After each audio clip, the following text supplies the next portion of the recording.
ವಕೀಲಿಕೆ ಅನ್ನೋದು ಏನಿದೆ ಅದು ಯಾವಾಗಲೂ ನಾವೆಲ್ಲ ಸ್ಟೂಡೆಂಟ್ಸ್, ನಾವು ನ್ಯಾಯಾಧೀಶರಾಗಲಿ ವಕೀಲರಾಗಲಿ ಯಾವತ್ತೂ ನನಗೆಲ್ಲ ಗೊತ್ತು. ನನಗೆ ಇನ್ನು ಮುಂದೆ ಏನು ಕಲಿಯೋದು ಇಲ್ಲ ಅನ್ನೋ ಮನೋಭಾವ ಬಂದರೆ ನಮಗಿಂತ ಮೂರ್ಖನು ಇನ್ನೊಬ್ಬಿಲ್ಲ ಅಂತ ಹೇಳ್ತಾರೆ. ಆ ಕಾರಣದಿಂದ ಸತತವಾದ ಅಭ್ಯಾಸ, ಏನೇನು ಕಾನೂನುಗಳಲ್ಲಿ ಬದಲಾವಣೆಗಳು ಆಗ್ತಾ ಇರ್ತವೆ ಅದರ ಮೇಲೆ ಯಾವಾಗಲೂ ನಿರಂತರವಾದ ನಿಗಾ. ಅದೇ ರೀತಿ ನಿಮಗೆಲ್ಲರಿಗೂ ಗೊತ್ತಿದೆ, ತೀರ್ಪುಗಳು ಮಾನ್ಯ ಉಚ್ಚ ನ್ಯಾಯಾಲಯದ ತೀರ್ಪುಗಳಿರ್ಬೋದು, ಸರ್ವೋಚ್ಚ ನ್ಯಾಯಾಲಯದ ತೀರ್ಪುಗಳಿರ್ಬೋದು, ಬಹಳಷ್ಟು ಬದಲಾವಣೆಗಳು ಆಗ್ತಾನೇ ಇರ್ತವೆ.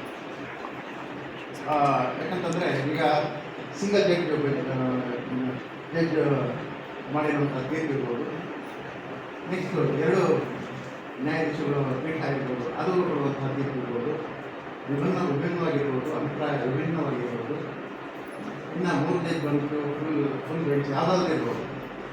ನಿಮಗೆ ಖಂಡಿತವಾಗಲೂ ಯಾವತ್ತೂ ಏನು ಗಮನ ಇರಬೇಕಂತಂದರೆ, ಯಾವುದಾದ್ರೂ ನಿಮ್ಮ ಸಮಸ್ಯೆ ಇದೆ, ಆ ಸಮಸ್ಯೆಗೆ ಕಾನೂನೇನಿದೆ, ಕಾನೂನಿಗೆ ತಕ್ಕಂತೆ ನಮ್ಮ ಸರ್ವೋಚ್ಚ ನ್ಯಾಯಾಲಯ ಅಥವಾ ಉಚ್ಚ ನ್ಯಾಯಾಲಯದ ತೀರ್ಪುಗಳೇನಿದ್ದಾವೆ ಅಥವಾ ಅದರಲ್ಲಿ ಮಾರ್ಪಾಡುಗಳೇನಾದರೂ ಆಗಿದೆಯಾ, ಅಭಿಪ್ರಾಯ ಏನಿದೆ, ಅಥವಾ ಕಾಲಕ್ಕೆ ಕಾನೂನುಗಳಲ್ಲಿ ಆಗುವ ತಿದ್ದುಪಡಿ ಏನಾದರೂ ತಿದ್ದುಪಡಿಗಳಾಗಿದೆಯಾ. ನಾವು ನೀವು ಎಲ್ಲರೂ ಸೇರಿ ಸೇವಾ ಮನೋಭಾವದಿಂದ ಕೆಲಸ ಮಾಡುವಂಥ ಸಂಸ್ಥೆ. ನಿಮಗೊಂದು ನಿರ್ದಿಷ್ಟವಾದ ಜವಾಬ್ದಾರಿಯನ್ನು ಕೊಟ್ಟಾಗ ನೀವು ಸೇವೆ ಅನ್ನೋ ಪದಕ್ಕೆ ಸಾರ್ಥಕವಾದ ಅರ್ಥ ಕೊಡಬೇಕಂತಂದರೆ, ನೀವು ಏನು ಸೇವೆ ಮಾಡ್ತಾ ಇದ್ದೀರಿ ಆ ಸೇವೆಗೆ ಸಂಬಂಧಪಟ್ಟಂತೆ ನಿಮಗೆ ಬೇಸಿಕ್ ನಾಲೆಡ್ಜು ಭಾಳ ಅಗತ್ಯ. ಯಾಕಂತಂದರೆ ಯಾರಾದರೂ ನೊಂದವರು ನಿಮ್ಮ ಹತ್ರ ಯಾವುದಾದ್ರೂ ಸಲಹೆ ಸೂಚನೆ ಅಥವಾ ಸಹಾಯ ಕೇಳ್ಕೊಂಡು ಬಂದು ಅವರ ಸಮಸ್ಯೆಯನ್ನು ನಿಮ್ಮ ಮುಂದೆ ಇಟ್ಟಾಗ ಆ ಸಮಸ್ಯೆಯನ್ನು ನೀವು ಅರ್ಥ ಮಾಡಿಕೊಂಡು ಅದಕ್ಕೆ ಕಾನೂನನ್ನು ನೀವು ಅಳವಡಿಸಿ ಅವ್ರಿಗೆ ಸಮಾಧಾನ ಕೊಡೋದು ಅಥವಾ ಪರಿಹಾರ ಕೊಡೋದು ಇದೆಯಲ್ಲ ಬಹಳ ಮಹತ್ತರವಾದ ಕೆಲಸ.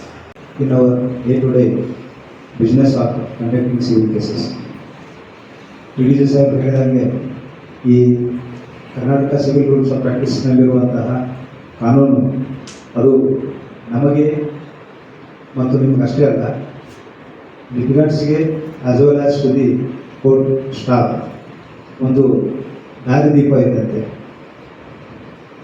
ಹೀಗಾಗಿ ಈ ಒಂದು ಸಂದರ್ಭದಲ್ಲಿ ನಾನು ಮುಖ್ಯವಾಗಿ ಈ Karnataka civil rules of practice 1967 ಏನಿದೆ, ಇದರಲ್ಲಿ ಅತ್ಯಂತ ಪ್ರಮುಖವಾದ ರೂಲ್ಸ್ಗಳನ್ನು ನಮಗೆ ಡೇ ಟು ಡೇ ಬೇಸಿಸಲ್ಲಿ ಅತ್ಯಂತ ಮುಖ್ಯವಾಗಿ ವಕೀಲರಿಗೆ ಯಾವ ಒಂದು ರೂಲ್ಸು ಅವರಿಗೆ ಅದರ ಬಗ್ಗೆ ಜ್ಞಾನ ಇರಬೇಕು. Other civil rules of practice came into force on 1/11/1967 as per the notification of Honorable High Court of Karnataka, and this Karnataka Civil Rules of Practice contains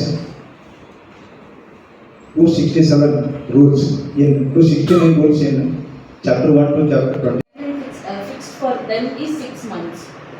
Then coming to the determination as to the application of being EWS or the applicant of the small farmer, that application has to be decided summarily within 15 days.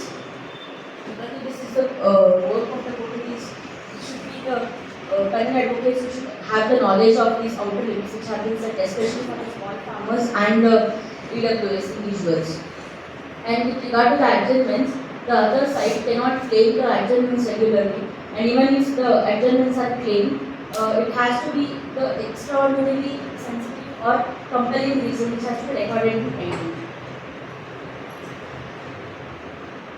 Then coming to the realignment of the pecuniary jurisdiction which has been recently amended, wherein the section 17 of the Karnataka Civil Codes Act 1964 as well as the section 19 of the Karnataka Civil Codes Act 1964, these two sections have been recently amended by the court, and states that the word 15 lakh has been substituted for the 5 lakh, which means the junior court has the jurisdiction of 15 lakh, and with regard to the first appeals that will go from the orders or the judgment that has been passed by the senior court, all together we shall lie before the district court. Earlier it was mentioned that with regard to the appeals, that is to the extent of 10 lakh shall go to the district and remaining shall go to the high court.